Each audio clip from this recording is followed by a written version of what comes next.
Hoje o nosso estudo é sobre a obra O Evangelho segundo o Espiritismo, por Allan Kardec, e nós vamos iniciar então os nossos estudos. Então a gente sempre costuma trazer aqui a folha de rosto da tradução, né? Então aqui Allan Kardec, O Evangelho segundo o Espiritismo, contendo a explicação das máximas morais do Cristo, sua concordância com o Espiritismo e sua aplicação às diversas situações da vida. Fé inabalável é somente aquela que pode encarar a razão face a face em todas as épocas da humanidade. Aqui a tradução do Herculano, pela LAC, telefone e endereço.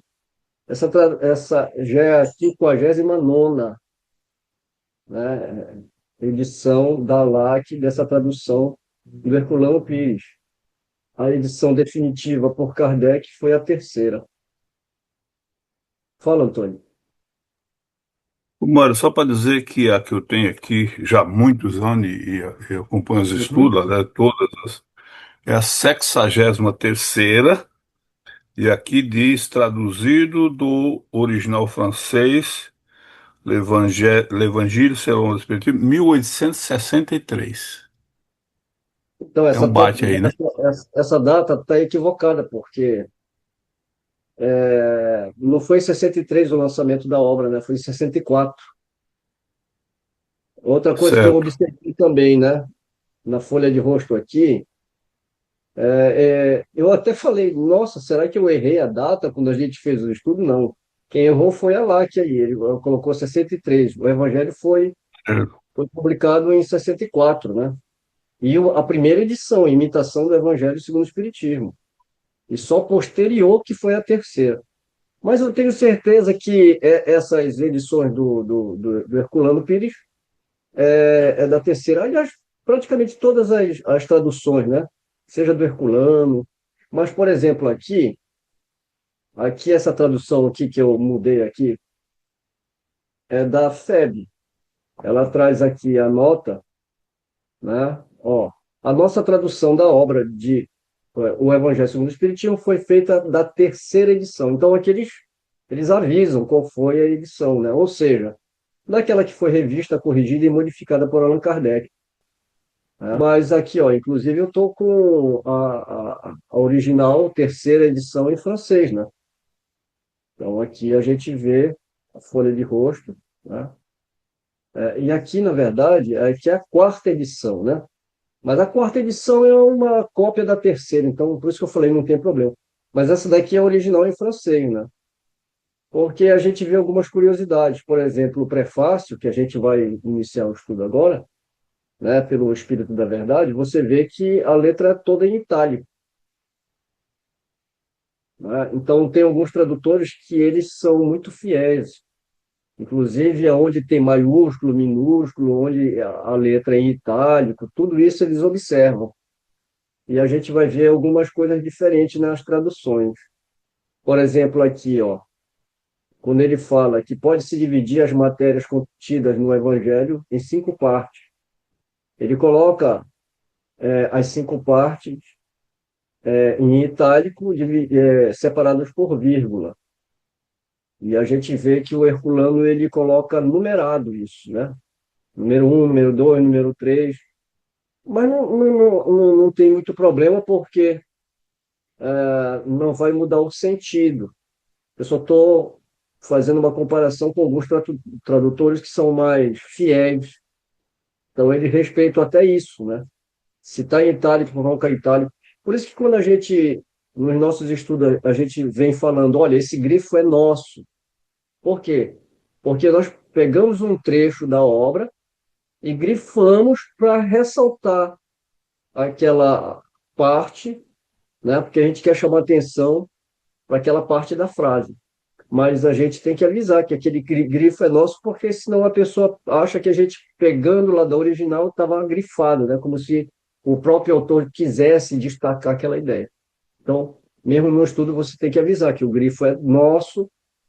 Quando você faz uma exposição, né? Você tem que avisar. E o que a gente está tentando é fazer um meio termo, né? Nem tanto ao céu, nem tanto à terra, né? Senão a gente vai ficar maluco com esse negócio de ficar conferindo se está em itálico, se está em maiúsculo, se está minúsculo. O que interessa realmente aqui é o conteúdo. Mas, de qualquer forma, a gente teve o cuidado de trazer aqui várias versões, porque a gente já corrige na hora, né? Essa tradução aqui é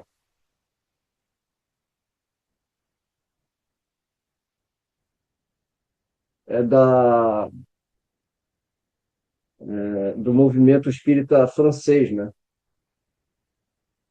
Que também, ó, né? Terceira edição corrigida, né? Revista corrigida e modificada. Essa aqui é a original de Kardec. Esse aqui é o Evangelho da Fé.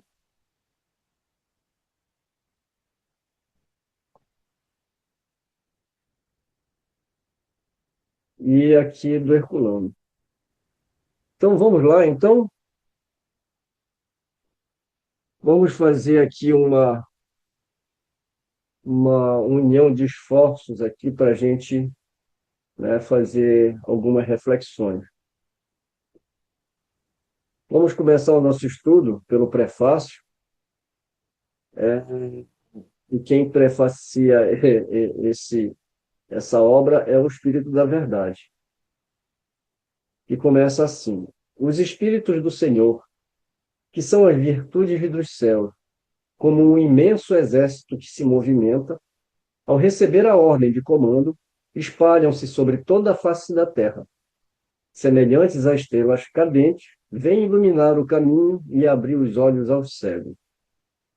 Eu vos digo, em verdade, que são chegados os tempos em que todas as coisas devem ser restabelecidas no seu verdadeiro sentido, para dissipar as trevas, confundir os orgulhosos e glorificar os justos. As grandes vozes do céu ressoam como um toque da trombeta, e os coros dos anjos se reúnem. Homens, nós vos convidamos ao divino concerto, que vossas mãos tomem a lira, que vossas vozes se unam, e num hino sagrado se estendam e vibram, de um extremo do universo ao outro. Homens, irmãos amados, estamos juntos de vós.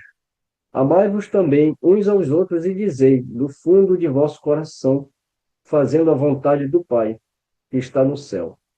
Senhor, Senhor, e podereis entrar no reino dos céus. O Espírito da Verdade.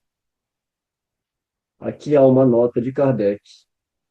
A instrução acima, transmitida por via mediúnica, resume ao mesmo tempo o verdadeiro caráter do Espiritismo e o objetivo desta obra.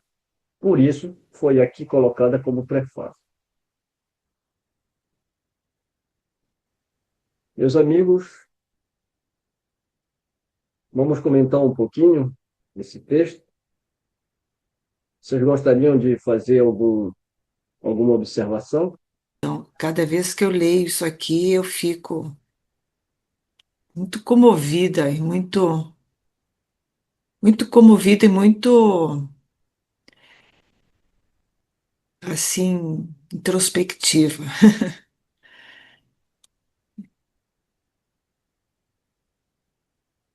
Vou fazer pequenos comentários de Esse cada um segundo parágrafo. parágrafo, qual? Não, pode falar, pode falar. O segundo parágrafo, que são chegados os tempos em que todas as coisas hão de ser restabelecidas no seu verdadeiro sentido. Dissipa as trevas, confunde os orgulhosos e glorifica os justos. Como é bonito isso aqui.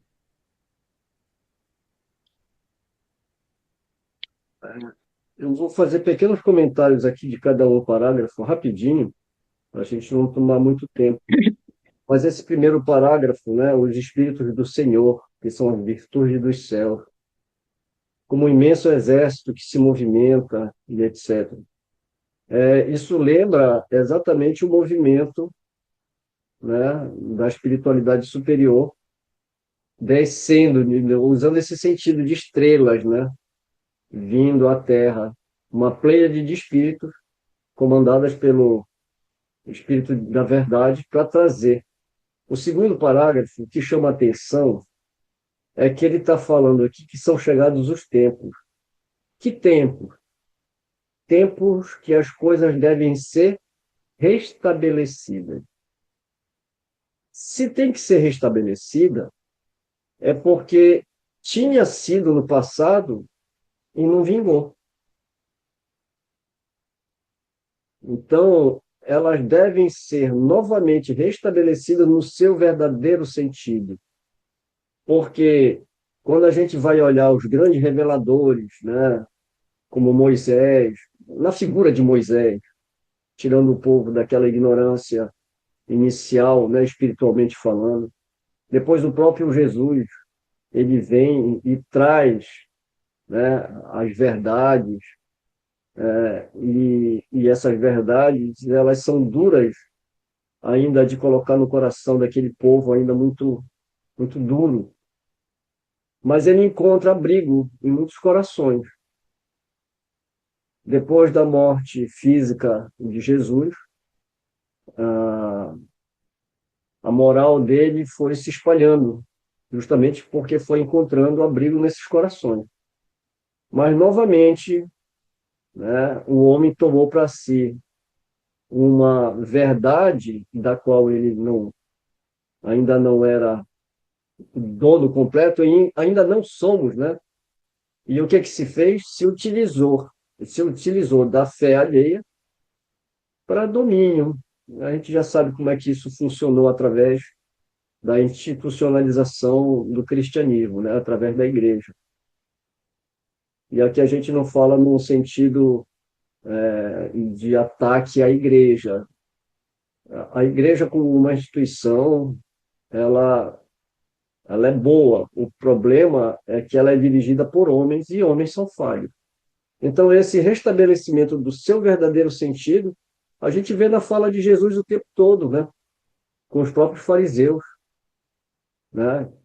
Porque eles também tinham conhecimento, mas eles ocultavam esses conhecimentos para uso próprio, para domínio, né? Para poder. Isso aconteceu também no cristianismo. O terceiro parágrafo: as grandes vozes do céu ressoam como o toque da trombeta. Ou seja, a profecia também lá que está em Atos dos Apóstolos, inclusive, isso, na verdade, está em Joel, né? Isso está em Joel, no profeta Joel, e aí depois aparece em Atos, no segundo capítulo de Atos, do 17 ao 21, onde que é previsto que nos últimos dias jovens terão visões e profetizarão, juntamente com filhos e filhas, e também os anciões, né? E em Joel vai estar no capítulo 2, versículo 28, até o versículo 28. Então, esse terceiro parágrafo me lembra muito justamente essa profecia que está em Joel. Isso depois aparece em Atos dos Apóstolos, e isso acontece ao tempo de Kardec, quando as vozes do céu passaram, né, a falar pelos médios em todos os cantos do mundo. E foi assim que a doutrina espírita foi organizada pelos espíritos e por Kardec. E, finalmente, né, o último parágrafo, que é um conselho da lei suprema, né? Amar a Deus sobre todas as coisas e ao próximo como a si mesmo, ou seja, amai-vos uns aos outros, né? E poderei, fazendo a vontade do Pai que está no céu, Senhor, Senhor, e podereis entrar no reino dos céus. Por quê? Porque quem é que entra, né, no gozo do Senhor? Quem entra no reino dos céus? Por onde que é a salvação? Né? Pela caridade, né? Fora da caridade não há salvação. Então, o quarto parágrafo, para mim, ele encerra, né, magistralmente. Fala, Antônio. Na verdade, mais modernamente, quem foi muito feliz ao usar a expressão de invasão da espiritualidade, ou seja, para nos mostrar essa presença constante da espiritualidade, mas que em tempos modernos, porque são chegados os tempos, foi o Arthur Conan Doyle, que foi um grande promotor do moderno espiritualismo, escreveu duas obrinhas, muitas obras escreveu, mais de umas duas dezenas sobre espiritualismo, mas essas duas que chamam-se A Nova Revelação e A Mensagem Vital. Eu estou falando o nome em português que eu não sei exatamente se foi traduzido assim, mas foi publicado inclusive numa obrinha. Então essa invasão organizada, porque tempos nós estamos mais conscientes, que a gente já tem capacidade intelectual e espiritual, e quiçá até de evolução, de entender esse processo da presença constante dos Espíritos do Senhor, que nos trazem essas boas novas e nos convida ao trabalho. Essa frase que você citou, ela me parece que ela está no livro A História do Espiritualismo, não é isso? Sim, Que exatamente, é foi, uma das que obras foi dele. traduzido como História do Espiritismo, né, pela FEB, né? É, correto. Equivocadamente, né? Bem, voltei aqui para a nossa apresentação, porque nós terminamos o prefácio. E aqui eu voltei para o índice, né? Na introdução, nós vamos ter quatro partes. Objetivo desta obra, autoridade da doutrina espírita, que vai falar sobre o controle universal do ensinamento dos espíritos, notícias históricas, seria a terceira parte, e a quarta e última parte dessa introdução, Sócrates e Platão, precursores da doutrina cristã e do espiritismo. Acredito que hoje nós vamos conseguir estudar o objetivo desta obra e as outras duas partes as outras partes a gente vai dividindo com calma para a gente fazendo nos próximos estudos. Então vamos lá. Objetivo desta obra, introdução, primeira parte. Podemos dividir as matérias contidas nos evangelhos em cinco partes: os atos comuns da vida do Cristo, os milagres, as profecias, as palavras que serviram para o estabelecimento dos dogmas da Igreja, o ensino moral. Se as quatro primeiras partes têm sido objeto de discussões, a última permanece inatacável. Diante desse código divino, a própria incredulidade se curva. E o terreno em que todos os cultos podem encontrar-se, a bandeira sob a qual todos podem abrigar-se, por mais diferentes que sejam as suas crenças. Porque nunca foi objeto de disputas religiosas, sempre e por toda parte provocadas pelos dogmas. Se o discutissem, as seitas teriam, aliás, encontrado nele a sua própria condenação, porque a maioria delas se apegaram mais à parte mística do que à parte moral, que exige a reforma de cada um. Para os homens, em particular, é uma regra de conduta que abrange todas as circunstâncias da vida privada e pública, o princípio de todas as relações sociais, fundadas na mais rigorosa justiça. É, por fim, e acima de tudo, o caminho infalível da felicidade a conquistar, uma ponta do véu erguida sobre a vida futura. É essa parte que constitui o objeto exclusivo desta obra. Lembrando que nas nossas apresentações nós exploramos bastante essas cinco partes aqui do Evangelho. Lembrando que os atos comuns da vida do Cristo foi uma temática que o Kardec ele não abordou nas suas obras, e um mês antes do lançamento do Evangelho segundo o Espiritismo, Ernest Renan lança, né, o livro sobre Jesus, e a gente já explorou bastante essa parte. Kardec chega, inclusive, a consultar os espíritos sobre essa obra, né? E eles falaram que Renan não era um homem comum, era um desses espíritos que vem para abalar a estrutura do mundo. Muito embora o Ernest Renan ele não tivesse uma visão mais espiritual como a doutrina espírita traz, né? Ele olhava mais para um ponto de vista mais humano de Jesus, sem deixar de considerar Jesus um homem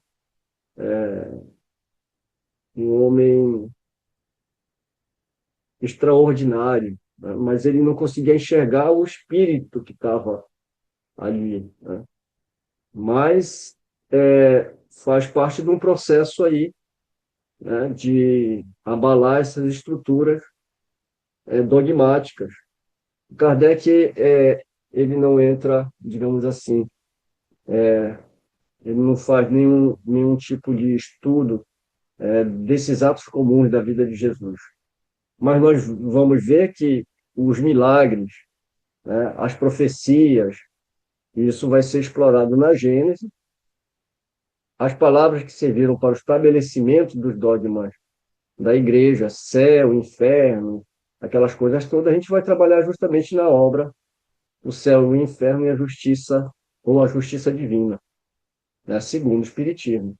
E o ensino moral, ele coloca aqui na última linha do parágrafo, é essa parte que constitui o objeto exclusivo desta obra, né? Então, quando ele coloca aqui, inclusive, ele chama o Evangelho, né, como código divino.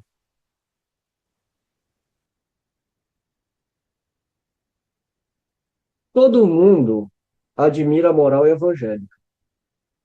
Todos proclamam a sua sublimidade e a sua necessidade, mas muitos o fazem confiando naquilo que ouviram ou apoiados em algumas máximas que se tornaram proverbiais, pois poucos a conhecem a fundo, e menos ainda a compreendem e sabem tirar-lhes as consequências. A razão disso está em grande parte nas dificuldades apresentadas pela leitura do Evangelho, ininteligível para a maioria. A forma alegórica, o misticismo intencional da linguagem fazem que a maioria o leiam por desencargo de consciência e por obrigação, como leem as preces sem as compreender, o que vale dizer sem proveito. Os preceitos de moral espalhados no texto, misturado com as narrativas, passam desapercebidos. Torna-se impossível apreender o conjunto e fazer os objetos de leitura e meditação separada.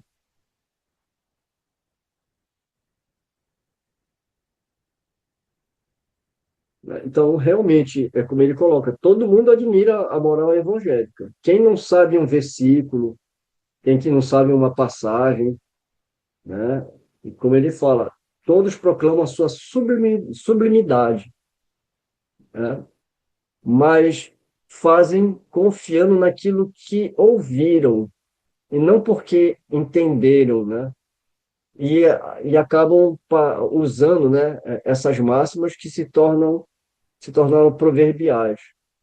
Como eu falei, a gente sempre cita, né, uma passagem, a gente exalta trechos da Bíblia, e repete, mas a gente não tem a profundidade disso aí. E ele coloca a razão disso, né, na dificuldade que se tem para fazer a leitura do Evangelho. Ou seja, das escrituras de uma forma geral, né? Porque a gente vai para um livro desse sem contextualizar a época, sem conhecer cultura judaica, sem conhecer os dados históricos da época, né? Incluindo a própria literatura da época. Então, muitos textos que hoje estão nas escrituras, elas têm, a própria Bíblia, ela tem estilos literários. A Bíblia é composta, o nome já está falando, né? Bíblia é uma, né, biblioteca, são um conjunto de livros.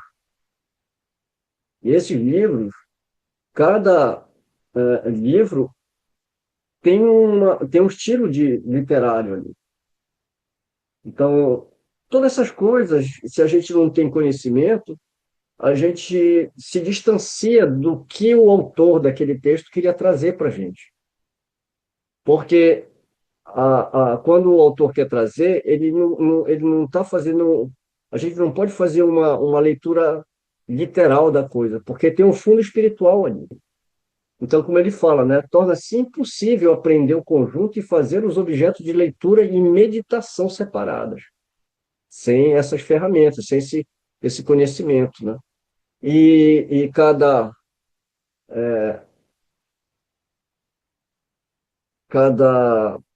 partido cristão, digamos assim, né, porque se dividiu, né, a igreja se dividiu em várias, então cada um tem uma maneira de interpretar também, cada um tem uma forma de olhar para aqueles ensinamentos, o que dificulta ainda mais o entendimento. Ele vai continuar aqui. Fizeram-se, é verdade, tratados de moral evangélica, mas a adaptação ao estilo literário moderno tira-lhe a ingenuidade primitiva, que lhe dá, ao mesmo tempo, encanto e autenticidade. Acontece o mesmo com as máximas destacadas, reduzidas à mais simples expressão proverbial, que não passam então de aforismos, perdendo uma parte de seu valor e de seu interesse pela falta dos acessórios e das circunstâncias em que foram dadas. A gente vê muito isso nas parábolas, e a gente vai ter oportunidade de estudarmos juntos, e quando a gente vai começar a olhar essa parábola, olhar os elementos que compõem, ou uma passagem que Jesus está trazendo, qual é o contexto daquele diálogo entre ele, os fariseus, entre ele, os saduceus, entre ele e os apóstolos, qual é a temática que eles estão ah, ah, desenrolando ali, digamos assim, né? O que está girando em torno daquele tema ali. Então, se a gente lê simplesmente, a gente acaba, né, perdendo muito a riqueza. E aqui, o Kardec ele vai falar o seguinte: para evitar esses inconvenientes, reunimos nesta obra os trechos que podem constituir, propriamente falando, um código de moral universal, sem distinção de culto. Nas citações, conservamos tudo o que era de utilidade ao desenvolvimento do pensamento, suprimindo apenas as coisas estranhas ao assunto.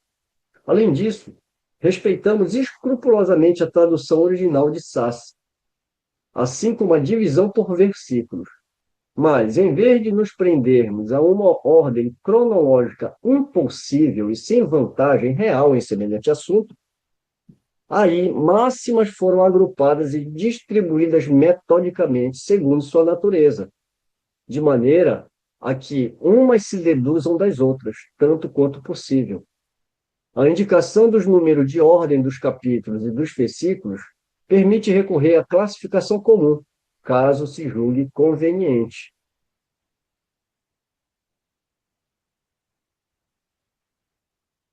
Então, aqui novamente ele fala, né?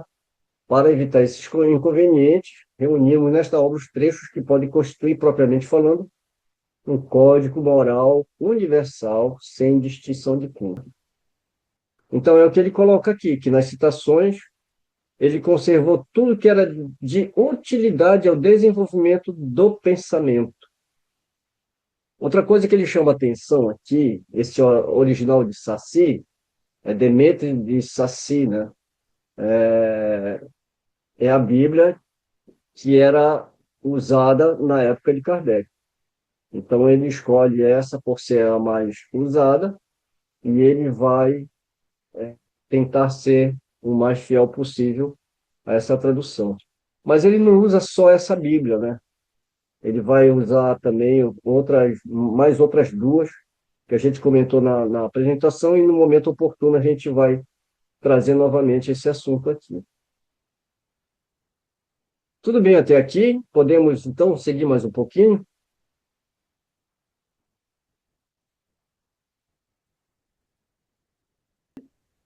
Esse seria apenas um trabalho material, que por si só não teria mais do que uma utilidade secundária. O essencial era pô-lo ao alcance de todos pela explicação das passagens obscuras e o desenvolvimento de todas as suas consequências, com vistas à aplicação às diferentes situações da vida. Foi o que procuramos fazer com a ajuda dos bons espíritos que nos assistem. Muitas passagens do Evangelho, da Bíblia e dos autores sagrados, em geral, são ininteligíveis e muitas vezes parecem absurda por falta de uma chave que nos dê o seu verdadeiro sentido. Esta chave está inteirinha no Espiritismo, como já se convenceram os que estudaram seriamente a doutrina, e como ainda melhor se reconhecerá mais tarde. O Espiritismo se encontra por toda parte, na antiguidade e em todas as épocas da humanidade. Em tudo encontramos seus traços, nos escritos, nas crenças e nos monumentos. E é por isso que, se ele abre novos horizontes para o futuro, lança também uma viva luz sobre os mistérios do passado. Então, nas nossas apresentações, a gente bateu muito em cima disso aqui. A chave está inteirinha no Espiritismo. O que é Espiritismo? Como ele fala, o Espiritismo é uma ideia que acompanha a humanidade desde os seus tempos remotos, porque o Espiritismo em si, ele é a reunião, né, de todas as ideias de todos os tempos, como ele coloca aqui.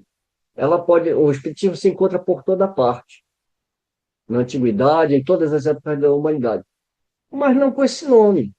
Kardec dá esse nome, né, de Espiritismo. Por isso que tem muita gente assim que fala, o budismo tem muita coisa do Espiritismo, parece, né?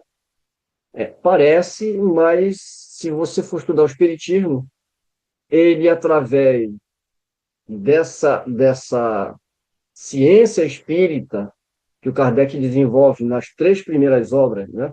Nas duas primeiras obras, que é a base, o Livro dos Espíritos e o Livro dos Médiuns, a gente fala duas que são as fundamentais, mas a gente sabe que houveram muitas outras, Revista Espírita em uma série de processos, de pesquisas, até Kardec chegar no amadurecimento do que realmente é o Espiritismo.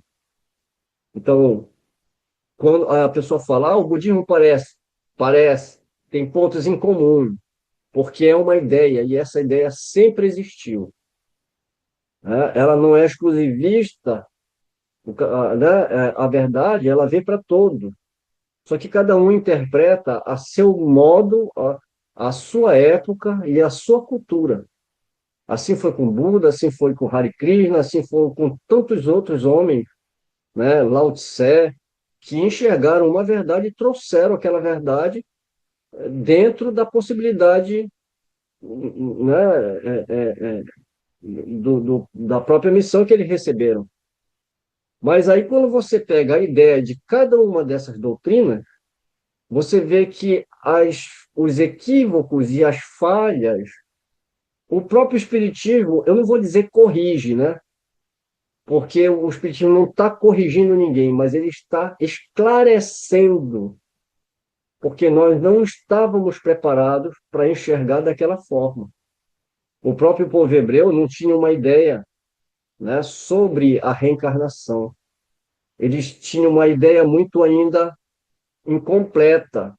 Eles pensavam em ressurreição, eles sabiam que existia, né, a vida espiritual, mas eles não sabiam estabelecer de que forma. Os saduceus, por exemplo, eles nem acreditavam, né, em vida após a morte. Então, ainda era muito primário essa ideia para eles. Então, por isso que a gente fala, o Espiritismo, ele é uma ideia. E é por isso mesmo que todos os cultos podem se encontrar, porque não há um exclusivismo e não há uma, uma forma de impedir, né, alguém de se tornar espírita, porque a condição para ser espírita é simplesmente aderir às ideias, mas ele, inclusive, ele pode continuar sendo, né, fazendo parte de uma igreja, seja ela católica, seja ela protestante, ou o budismo, né, porque é uma ideia. E essa ideia pode complementar justamente a noção moral que ele tem da religião a que ele pertence.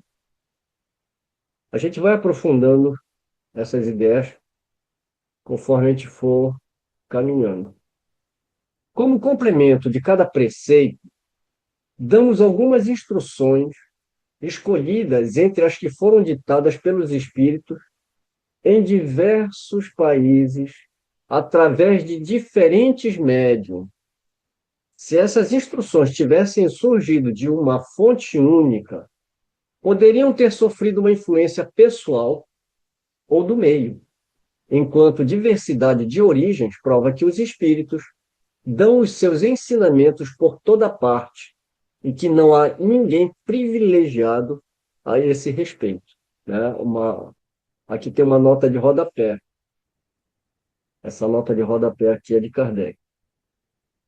Poderíamos dar, sem dúvida, sobre cada assunto, maior número de comunicações obtidas numa multidão de outras cidades e centros espíritas, além do que citamos. Mas quisemos, antes de tudo, evitar a monotonia das repetições inúteis e limitar a nossa escolha às que, por seu fundo e por sua forma, cabem mais especialmente no quadro desta obra, reservando para publicações posteriores as que não entraram aqui. Quanto aos médiuns, deixamos de citá-los, na maioria em virtude de seus próprios pedidos, e depois, porque não convinha fazer exceções. Os nomes dos médiuns não acrescentariam, aliás, nenhum valor à obra dos espíritos. Sua citação seria apenas uma satisfação do amor próprio, pela qual os médiuns verdadeiramente sérios não se interessam. Eles compreendem que, sendo puramente passivo seu papel, o valor das comunicações não aumenta em nada o seu mérito pessoal, e que seria pueril envaidecerem-se de um trabalho intelectual a que prestam apenas o seu concurso mecânico. Fim da nota de rodapé. Então, essa nota de rodapé aqui, né, é justamente de Kardec mostrando que essas verdades trazidas através de médium, como ele coloca, se fosse uma fonte única, um único médium, ele poderia ter sofrido uma influência pessoal. Ou seja, o inimigo do médium poderia estar interferindo.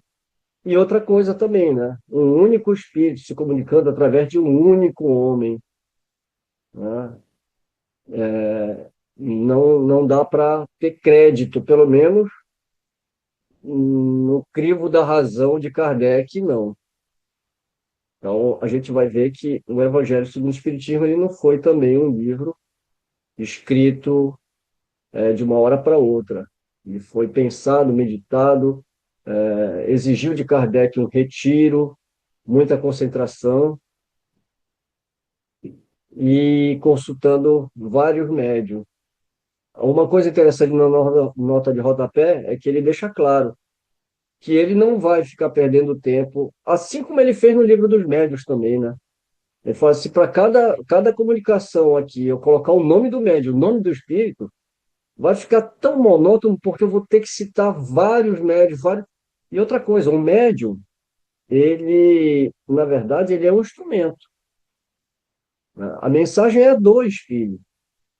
E até para que a vaidade, o orgulho não se instalasse no coração desses médiuns, Kardec não colocava o nome de nenhum deles. Nós sabemos o nome de vários médiuns porque participaram Sociedade Parisiense de Estudos Espíritas, isso está registrado nas atas, está registrado nas anotações de Kardec, por isso que a gente sabe, mas nas obras fundamentais, poucos são os espíritos que são divulgados, os nomes, alguns deles estão apenas como um espírito, não tem um nome, porque muitos desses espíritos a gente não tem nenhuma referência deles encarnados na Terra. Então, não tem muito porquê. O que interessa é realmente a comunicação, e essa comunicação ela tem que passar pelo crivo da razão, justamente porque pode vir de um pseudo sábio ou de um espírito não tão superior assim, né? Continuando, esta obra é para uso de todos. Cada qual pode dela tirar os meios de conformar sua conduta à moral do Cristo. Os espíritas nela encontrarão, além disso, as aplicações que lhes concernem mais especialmente, graças às comunicações estabelecidas de agora em diante, de maneira permanente, entre os homens e o mundo invisível. A lei evangélica ensinada a todas as nações pelos próprios espíritos não será mais letra morta, porque cada qual a compreenderá e será incessantemente solicitado a pô-la em prática pelos conselhos de seus guias espirituais. As instruções dos espíritos são verdadeiramente as vozes do céu, que vêm esclarecer os homens e convidá-los à prática do Evangelho. Aqui ele faz até uma referência ao prefácio, né? Como vozes, né, do céu. Bem, meus amigos, a gente chegou no final dessa introdução, e aí eu vou deixar aqui um tempo para a gente fazer algumas reflexões. Está implícito aqui nas entrelinhas, mas isso está desde quando você começa a estudar o Espiritismo. Mas o Evangelho, eu acredito que nessas introduções, principalmente nessas 4 partes que a gente vai fazer o estudo dessa introdução, o que está muito claro aqui é que muitas vezes a gente não tem compreensão dessas máximas do Evangelho, de extrair um conhecimento e aplicar esse conhecimento, primeiro porque nós passamos por um período, né, na Idade Média, onde a igreja a gente não tinha acesso às escrituras. Só quem poderia, né, estar lendo a Bíblia e ter acesso às escrituras, né? Porque antigamente, quando Jesus esteve entre nós, escreveram-se os evangelhos após a morte física dele, mas esses evangelhos, eles eram copiados e distribuídos. Por quê? Porque queriam que todos tivessem acesso ao conhecimento. Com a institucionalização da igreja, lá pelo século III para IV, né, o que a gente vai ter? Na institucionalização, a gente vai ter uma apropriação dessas escrituras. E mais tarde, a proibição de que qualquer um pudesse ler. Porque como era uma coisa sagrada, né, só quem poderia ter acesso eram as pessoas instruídas pela igreja. Então, quando você ia assistir a missa ou ia receber o conhecimento era através da interpretação daqueles que leram a Bíblia. E a gente sabe que mesmo os padres, nem todos tinham acesso, né? Normalmente, não se tinha. Daí justamente, um dos motivos, né, do rompimento, né, de Martinho Lutero com a igreja, entre muitos descontentamentos, né, com o rompimento era uma outra coisa que ele queria, né, que todo mundo tivesse acesso à Bíblia. Então, ele vai fazer a primeira tradução para o alemão, e aí a gente vai ter com Martinho Lutero a Bíblia na mão, né? Digamos assim. Então, quer dizer, é como ele coloca nas entrelinhas aqui. O espírita, ele precisa estudar.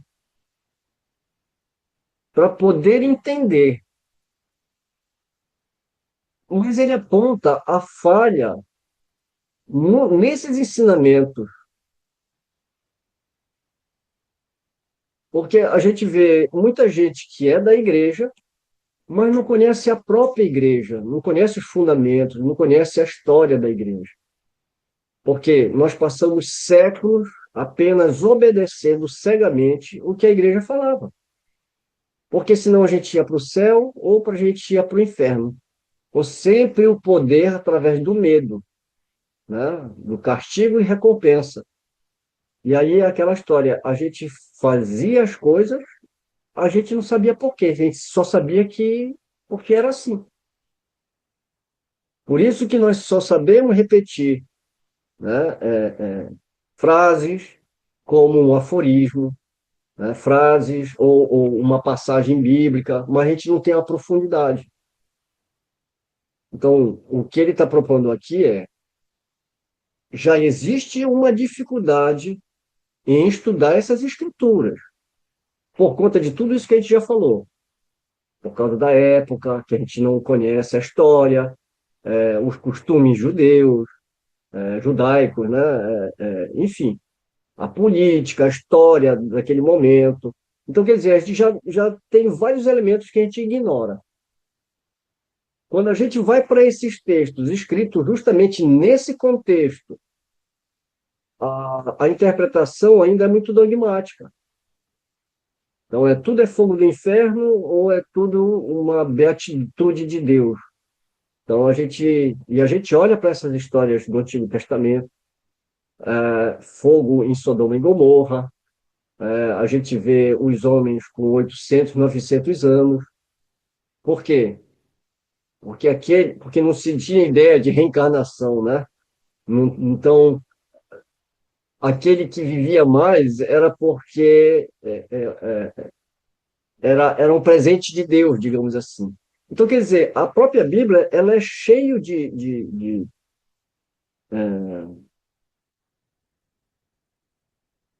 a forma como ela é colocada, né? As histórias é cheia de alegorias, escrita por um povo ainda que tinha um pensamento muito concreto.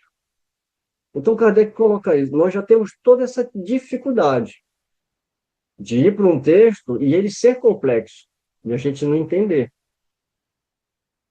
Aí alguém vem e explica para a gente de uma forma dogmática e aí a gente se prende apenas aquelas passagens, aquelas frases feitas. A proposta do Espiritismo é a gente se libertar dessa ignorância. Ou seja, a gente enfrentar esses textos, mas Kardec, ele não só propõe que a gente estude, como ele cria uma metodologia, né, que é justamente o Evangelho segundo o Espiritismo, porque tem muitos amigos que perguntam, é a Bíblia dos Espíritas, né? Não, é o Evangelho, né, escrito pelos evangelistas, lógico, né? Mateus, Lucas, é o mesmo, é o Novo Testamento cristão. A diferença é que o Kardec ele não vai se ater numa ordem cronológica da vida de Jesus. Não, porque ele fala, porque o foco dele é a moral. Se o foco é moral, a moral não tem tempo, ela é atemporal. Então, qualquer passagem que se trouxer de Jesus, quando ele fala sobre a moral, a caridade, o dever, né, o perdão, isso não tem como você colocar numa ordem cronológica. Agora, existe sim uma ordem temática. Nós já exploramos isso, né? Os primeiros 4 capítulos do Evangelho praticamente é a base do Espiritismo. O título dos capítulos, às vezes, enganam a gente, né? Porque a gente vai ter lá no primeiro capítulo, não vim destruir a lei. Ele vai falar das 3 revelações. Depois ele vai falar, meu reino não é deste mundo. Ele está falando do quê? Né? Da reencarnação. Ele está falando que nós somos espíritos, que a gente vai voltar para o plano espiritual. Que aqui é um aprendizado. Há muitas moradas na casa do meu pai, pluralidade dos mundos habitados. Né? Ninguém pode ver o reino de Deus se não nascer de novo. Reencarnação. Então, não tem cronologia temporal, mas tem uma temática aqui. Porque no capítulo 5 que é o centro, o cerne aqui do estudo do Evangelho, é o Sermão do Monte. E começa com a primeira bem-aventurança que começa é com Bem-aventurados os aflitos. É o capítulo mais longo, porque vai tratar das nossas aflições, aflições atuais, aflições anteriores, que são as causas anteriores dessa aflição, né? O porvir, vai falar do suicídio, vai falar de uma série de coisas, e é o capítulo mais extenso, e é o capítulo que mais mensagens de instruções dos espíritos tem, dos espíritos superiores. E uma coisa que eu acho fantástica, né? Por um capítulo tão espinhoso, quando a gente trata das nossas angústias, que é o quinto capítulo, o próximo é o Cristo Consolador, que tem 4 mensagens do Espírito da Verdade, e a quinta seria o prefácio, né, que nós lemos. E são mensagens muito consoladoras, né? O Cristo Consolador. E por aí vai. Então, não há uma cronologia de tempo, mas há, sim, uma ligação de temas, né, sobre a moral que ele vai tratando.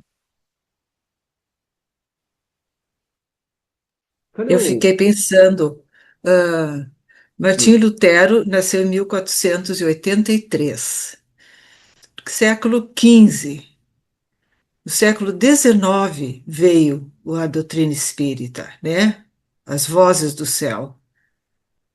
Quando Martinho Lutero traduziu, né, o, a gente diz a Bíblia, né, todos os livros, enfim, para o alemão, nós já estávamos em condição de começar a ler,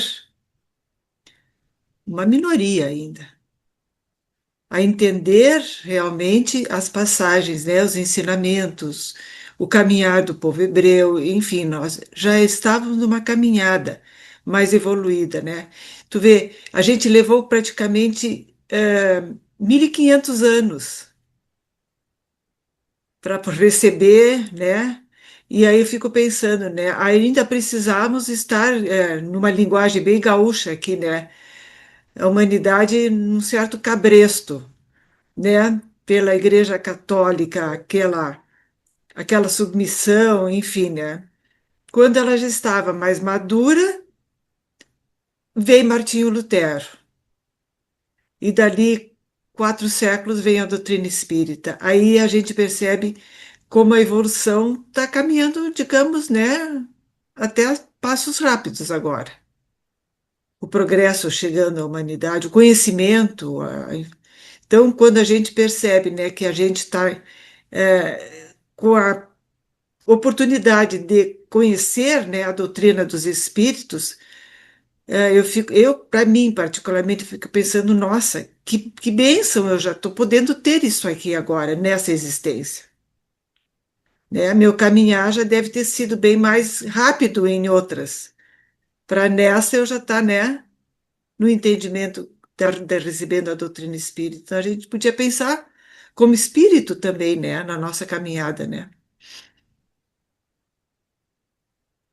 Paulo Antônio?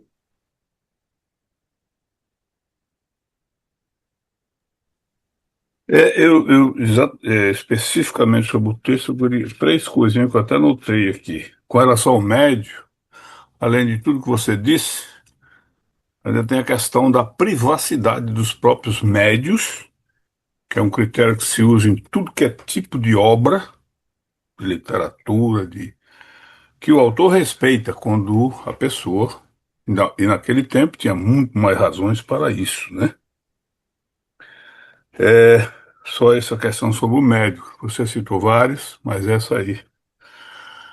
E a segunda que eu gostaria de dizer é sobre Renan. Todas as verdades que têm sido trazidas para nós através da espiritualidade, para o nosso benefício, o nosso progresso, elas são atacadas de alguma forma. Naquele período que Renan escreveu Jesus, obra fantástica que Kardec comenta, né, e a gente sabe, o Renan foi um grande estudioso, um grande pesquisador da história do cristianismo, escreveu sobre os apóstolos, não só isso, ele tinha conhecimento. E naquele período, a forma de atacar as verdades espirituais que vinham para nos libertar era a questão histórica sobre Jesus, de negar a existência dele como um ser histórico. E a obra do Renan é a primeira nesse teor para provar o contrário. Hoje em dia, sob o ponto de vista histórico, vamos dizer assim, dos grandes estudiosos do tema, mesmo os ateus, ninguém se atreve mais a dizer que Jesus não foi um personagem vivo da história da humanidade. Aquele judeu que naquela época fez tudo aquilo ali. Então, e interessante é que um discípulo de Renan, 100 anos depois, que é Charles Guignebert, escreve uma outra obra com o mesmo título, Jesus. Felizmente essa não foi traduzida em português, mas a do Renan foi, uma obra muito interessante. E o terceiro aspecto é essa frase aqui desse último capítulo da segunda página. O Espiritismo se encontra por toda parte na antiguidade e em todas as épocas da humanidade. Em tudo encontramos seus traços, nos escritos, nas crenças e nos monumentos. E é por isso que, se ele abre novos horizontes para o futuro, lança também uma viva luz sobre os mistérios. Para nós, que estamos já estudando a doutrina por algum tempo, como conhecer esses traços? Numa visão de princípio, que é o que a doutrina nos mostra. Então, hoje em dia, por exemplo, eu que estou aqui nos Estados Unidos, que tive um interesse muito grande de leitura sobre o espiritualismo, quando eu vejo essa palavra ghost, me arrepia. Eu não leio qualquer obra, não assisto qualquer documentário, qualquer coisa que se refira ao espírito como ghost. E aqui é. E isso no Brasil está começando a se intensificar como ghost. Então é a ideia de princípio, o princípio espiritual, o espírito individualizado. Quem nos dá isso é a doutrina. Então é por essa forma de ver a doutrina em seus princípios, no todo mais destrinchado nos seus princípios, que a gente vai entender essas colocações aqui e que isso avança enormemente. Nós já temos condições de interpretar muitas dessas coisas que eram colocadas por analogia até por Jesus de forma prática, clara e concreta, porque o conhecimento a esse tempo já nos dá essa possibilidade. E não existe conhecimento maior nesse sentido ao qual nós devemos, como espírita que estudamos com carinho a doutrina, não existe filtro maior. Isso eu digo do ponto de vista de tudo, no meu ponto de vista de estudante, filosofia, não existe filtro maior do que a própria doutrina. E a partir do momento que a gente estuda ela, como estamos fazendo aqui, a gente vai descobrindo esses filtros e vai entender as coisas mais profundamente. Mas aí eu vou pegar também o que você falou e o que a Nilce também estava falando sobre o Martinho Lutero, né? E aí e arremeter isso para aquela ideia que Kardec fala que o Espiritismo é uma ideia. Porque, na verdade, nós tivemos quantos Martinhos Lutero? Quer dizer, só um, né? Porque ele rompe com a igreja, né? Que, aí até uma opinião minha, né? Que eu acho que ele não deveria ter feito daquela forma. Mas fez. Uma outra hora, se alguém quiser saber por que que eu penso assim, eu posso contar. Eu acho que até já falei para a Nilce por alto, né? Porque quantos homens igual o Martinho tiveram? Centenas. A gente só conhece os mais famosos. Por exemplo, o Bruno, como é? Só Jordano lembro, Bruno, Jordano Bruno, eu lembrei o último nome, né? Jordano Bruno, por o exemplo. cientista, né? Então, quer dizer, é uma ideia. Se você for analisar o pensamento dele, bate exatamente tudo com a doutrina espírita. E se você pegar os registros, porque isso tem, né, da defesa dele, né, porque a igreja fez tudo para matá-lo. mas que ele morresse sozinho. Colocaram ele no calabouço, ali em Veneza, né? A umidade ali tremenda, as pessoas morriam porque estavam naqueles calabouços lá. Então, como ele não se retratava, tentaram colocar ele ali dentro para ver se ele morria por lá ou ele enlouquecia e abjurasse as ideias e etc. Não conseguiram. Aí resolveram então, porque naquela época já estava ficando meio antipático essa ideia de queimar as pessoas, né? Então a igreja fez tudo para não queimá-lo, mas antes dele queimaram quantos aí, né? E ele se negava então a negar as ideias, e ele foi o seu próprio advogado de defesa. E o camarada, de vez dele se defender, ele passou a se acusar mais ainda, né? Porque ele falava, olha, eu não acredito só nisso. Ele falava, inclusive, em mundos habitados. Então, quando você pega esses relatos do julgamento dele, e você vê as ideias que ele está expondo ali, é o que os espiritismo abraçam hoje. Aí você vai pegar o Martinho Lutero, depois você tem, antes de Lutero tem Jan Hus. Por que que ele foi condenado? Porque ele ensinava, ele lia a Bíblia para as crianças, ensinava as pessoas. Ele foi literalmente preso porque ele libertava da ignorância as pessoas. Só que ele não lia do jeito que era lido na igreja, ele fazia a interpretação correta do evangelho. Quais eram as interpretações de Ian Hus? Espíritas. Só não tinha o nome de espiritismo. O espiritismo é uma ideia. A diferença hoje é que essas ideias não estão mais espalhadas. Elas estão num lugar só, que são nas obras fundamentais que a gente se propôs a estudar. Né? Então, é um pensamento humano corrigido, revisado, corrigido e atualizado, né, pela espiritualidade. Você tem a última versão atual, porque a doutrina espírita não está fechada. É atual diante dos nossos conhecimentos, diante ainda da nossa ignorância. É a verdade relativa que a gente consegue enxergar. Então, quanto mais profundidade você tem, você acaba, querendo ou não, você acaba sendo um homem à frente do seu tempo. Porque você olha para o seu cotidiano, você não olha mais como uma pessoa comum. Você não vê as coisas que estão acontecendo. É o olhar do filósofo, né? O filósofo olha para umas coisas que é tão óbvio, é tão comum, né? Mas aquela história do óbvio, que só é óbvio para quem tem mente preparada.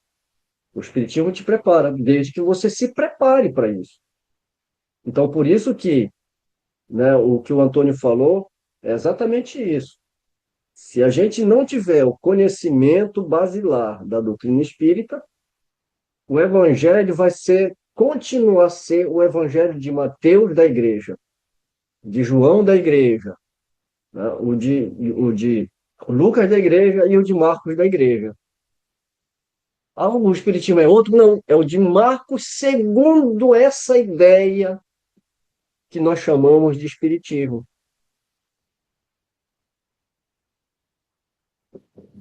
Essa introdução, a gente precisa ler e reler e absorver, porque aqui está o objetivo da obra, né?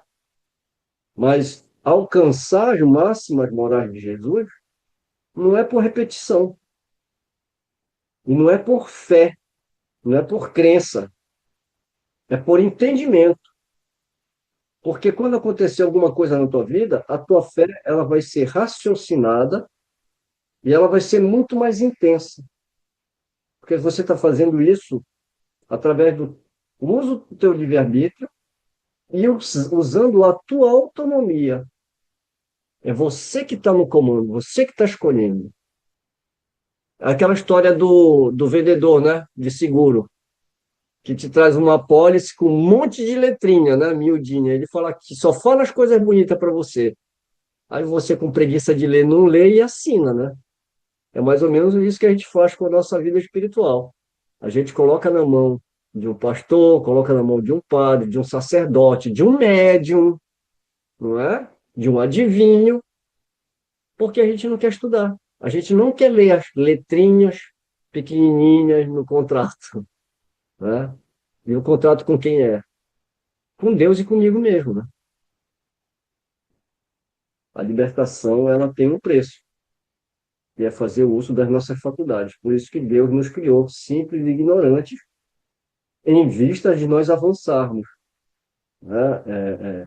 De superar as nossas ignorâncias através do desenvolvimento do nosso intelecto, que vai nos dar muito mais escolhas para que a gente saia dessa nossa simplicidade, né? E que a gente alcance um estado moral cada vez mais perfeito. Porque para o espírito, o céu não é o limite, né?